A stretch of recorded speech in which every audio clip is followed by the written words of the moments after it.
Hi అండి. Collar neck blouse అయితే stitching చేశాను అన్నమాట.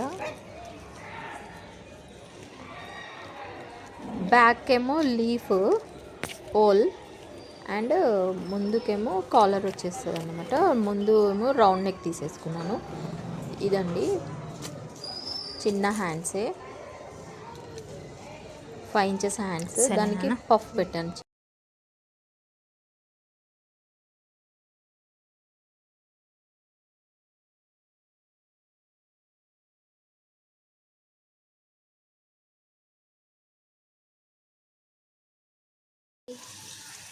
ఈరోజైతే మార్నింగ్ నేను ఇవాళ సండే, బట్ సండే రోజు అయినా కానీ మేము టమాటా పప్పు చేసుకున్నాం. కొంచెం ఆ టమాటా పప్పు ఇంకా ఉంది ఈరోజు. అయితే ఈ టమాటా పప్పు అండ్ పాలకూర ఫ్రై చేసిన. ఈ 2 కర్రీస్ ఉన్నాయన్నమాట. పాలకూరలో కొంచెం పెసరపప్పు వేసిన లైట్గా పాలకూర ఫ్రైలా.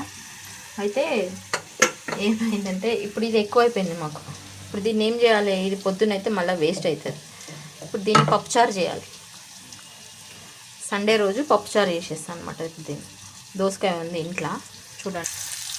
నూనెలో దోసకాయ గోలిచ్చిన, కొంచెం ఫ్రై చేసేసిన దోసకాయని.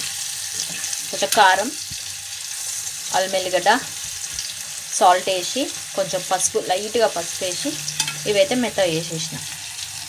ఇప్పుడు దీన్ని ఇప్పుడు మనం పప్పుచారు ఎట్లా చేయాలి అంటే, చింతపండు ఇందులో వేసేసుకోవాలి. పులుసు వేసేసుకొని ఈ వాటర్ మసలు పెట్టేయాలి. పులుసు వేసి ఇన్స్టెంట్ చింతపండు పేస్ట్ దొరుకుతుంది, సూర్య కంపెనీ. ఇగో ఇన్స్టెంట్ పేస్ట్ ఇది. ఇప్పుడు ఇందులో వేసేసిన అన్నమాట. ఈ దోసకాయలలో వేసేసిన. కొంచెం పచ్చిదనం పోయేదాకా ఫ్రై చేయాలి మంచిగా. ఇది పోగానే వాటర్ వేయాలి.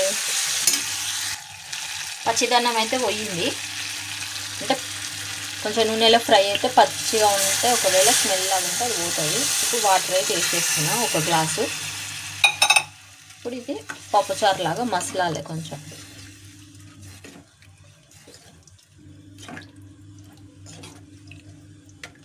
ఇందులో కొంచెం కరివేపాకు వేసుకొని ఇది మసలు పెట్టేసినాం అనుకో, ఇది మసులుతుంది, పులుసు మసులుతుంది. పులుసు మసిలినాక ఇందులో వేసేయాలి, పప్పుచారు అయిపోతుంది. చూపిస్తుంది అది కూడా మీకు ఎట్లా అనేది. ఈ ఇన్స్టెంట్ చింతపండు అయితే పులుసు వేసుకోవడానికి అయితే చాలా బాగుంటుంది. అంటే ఎమర్జెన్సీ చింతపండు పులిహోర చేయడానికి అండ్ పప్పుచారు చేయడానికి, పచ్చి పులుసు ఎమర్జెన్సీ చేయాలంటే ఇదైతే బాగా యూజ్ అవుతుంది. ఇది బాగుంటుంది. నేనైతే ఇది తెచ్చి పెట్టుకుంటా. ఇది వచ్చినప్పుడు అయితే తెచ్చి పెట్టుకుంటున్నా ఇంట్లో. ఇప్పుడు ఎమర్జెన్సీ చింతపండు నానాలి, టైం వేస్ట్ కదా, అందుకోసమని ఇది వేసేసి ఇప్పుడు పప్పుచారు అయితే వేస్తున్నాను అనమాట. ఇప్పుడు పప్పు అయితే రుబ్బి పెట్టేసుకున్నా. అప్పుడప్పుడు ఇట్లా కొంచెం కొంచెం చేసుకుంటే సెట్ అయిపోతుంది అనమాట. ఇప్పుడు ఇది పప్పు, టమాటా పప్పు ఇది వేసేస్తే పప్పుచారు అవుతుంది. మసులుతుంది ఇది. ఇప్పుడు ఇలా కరివేపాకు వేద్దాం. కరివేపాకు అనేది ఇట్లా రెక్కలు తీసి మంచిగా డబ్బాలో పెట్టుకుంటే చాలా రోజులు నిల్వ ఉంటుంది. కవర్లో పెడితే మాత్రం తొందరగా బ్లాక్ అవుతుంది. ఈ టిప్ అయితే కొంచెం ఎవరైనా ఫాలో అయితే. ఇప్పుడైతే ఈ పులుసులో కరివేపాకు అయితే వేసినాం. పచ్చి కరివేపాకే, మన నూనెలో ఏం గోలియలేము. ఈ కరివేపాకుని పచ్చిదే. ఇది అది మసులుతుంది. మసలంగానే మనం ఇది ఇందులోకి షిఫ్ట్ చేసేయాలి. మసులుతుంది. ఎంత బాగా మసులుతుంది, పప్పుచారు లాగా స్మెల్ వస్తుంది, మంచి స్మెల్ వస్తుంది. మనం కావాలంటే సాంబార్ పౌడర్ కూడా వేసేసుకోవచ్చు ఇందులో.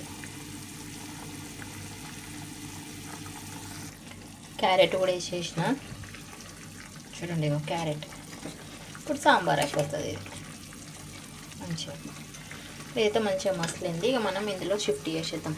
ఇది ఈ పులుసుని ఇందులో వేసేద్దాం నీట్గా. కావాలనంటే ఇంకా కొన్ని వాటర్ వేసుకోవచ్చు మనం.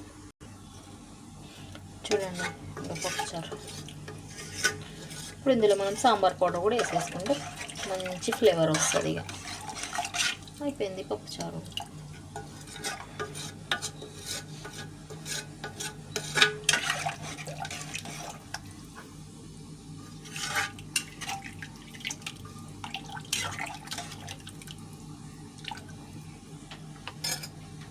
ఇంకొన్ని వాటర్ కూడా యాడ్ చేసిన నేను. ఇంతేనండి పప్పుచారు, గరం గరం పప్పుచారు.